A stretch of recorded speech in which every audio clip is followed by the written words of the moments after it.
அஸ்ஸலாமு அலைக்கும் வரஹ்மத்துல்லாஹி வபரகாத்துஹு. அன்பானவர்களே, இமாம் பூஸிரி ரஹ்மத்துல்லாஹ் அவர்கள் தன்னுடைய கஸியத்துல் முஹம்மதியாவில் சொல்லி காட்டுவார்கள். முஹம்மதுன் தாஜு ருசுலில்லாஹி காத்திபத்தன், முஹம்மதுன் ஸாதிகுல் அக்வாலி வல் கலிமி. முஹம்மது ஸல்லல்லாஹு அலைஹி அவர்கள் அல்லாஹ்வுடைய தூதர்களில் கிரீடமாக, அச்சாணியாக இருந்தவர்கள், முதன்மையாக இருந்தவர்கள்.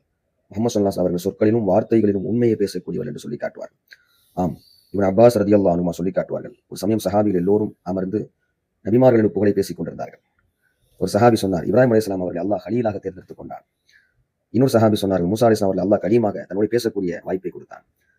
இன்னொரு சஹாபி சொல்லி காட்டினார்கள், ஈசா அலைஹிஸ்ஸலாம் அவர்கள் அல்லாஹ் ரூஹுல்லா தன்னுடைய ஆன்மா என்று சொல்லி காட்டுகின்றான். ஆதம் அலைஹிஸ்ஸலாம் அவர்கள் அல்லாஹ் ஷஃபியுல்லாவாக உற்ற தோழராக தேர்ந்தெடுத்துக் கொண்டான் என்று சொல்லி காட்டிய பொழுது நபிகள் நாயகம் ஸல்லல்லாஹு அலைஹி வஸல்லம் சஹாபிகளை நெருங்கி வந்து சொன்னார்கள், தோழர்களை நீங்கள் பேசியதை நான் கேட்டுக்கொண்டிருந்தேன். நீங்கள் சொல்லதெல்லாம் உண்மைதான். அலா அறிந்து கொள்ளுங்கள், ஆனா ஹபீபுல்லா, நான் அல்லாஹ்வுடைய ஹபீப் என்று சொன்னார்கள். ஆனா ஹாமிலுல் லிவாஉல் ஹம்தி யௌமல் கியாமா, மறுமை நாளில் புகழ் கொடியை சுமக்கக்கூடியவன் நான் தான் என்று சொல்லி காட்டினார்கள்.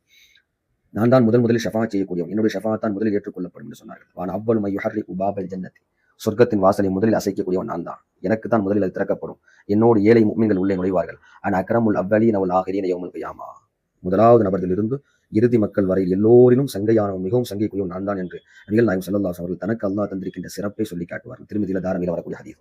அதுபோல நபிகள் நாயகம் ஸல்லல்லாஹு அலைஹி வஸல்லம் அவர்கள் தன் குடும்பத்து மக்களை எல்லாம் அழைத்து, தன் ஊர் மக்களை எல்லாம் அழைத்து, நான் உங்களிடத்தில் எப்படி வாழ்ந்தேன் என்று கேட்ட பொழுது, மா ஜர்ரப்னா அலைக இல்லா சிதுகா, முகமது அவர்களே, உங்களிடத்தில் உண்மையை தவிர நாங்கள் எதையும் கண்டதில்லை என்று சொல்லி காட்டுவார்கள். அபூ ஜஹல் கூட சொல்லி காட்டுவான், ஒலா நுகதிபுக்க, நான் உங்களை பொய்ப்படுத்தவில்லை, நீங்கள் பொய்யர் என்று சொல்லவில்லை, ஆனால் நீங்கள் சொல்கின்ற அந்த நுபுவத்தை, ரிசாலத்தை நான் பொய் என்று சொல்கின்றேன் என்று அபூ ஜஹல் கூட நபிகள் நாயகம் ஸல்லல்லாஹு அலைஹி வஸல்லம் அவர்களிடத்தில் சொல்லி காட்டினான். உமான் முஹம்மது முஸ்தபா ஸல்லல்லாஹு அலைஹி வஸல்லம் ஒரு நாவிலிருந்து ஒருபோதும் பொய் வந்ததில்லை. அதுபோல ஒவ்வொரு முஃமினுடைய அகீதா நபிகள் நாயகம் ஸல்லல்லாஹு அலைஹி வஸல்லம் அவர்கள்தான் எல்லா நபிமார்களை, ரசூல்மார்களை விட சிறந்தவர்கள் என்பதை நாம் அகீதாவாக, கொள்கையாக ஏற்றுக்கொள்ள வேண்டும். அதற்கு நிரம்ப ஹதீஸ்கள் இருக்கிறது. அஸ்ஸலாமு அலைக்கும் வரஹ்மத்துல்லாஹி வபரகாத்துஹு.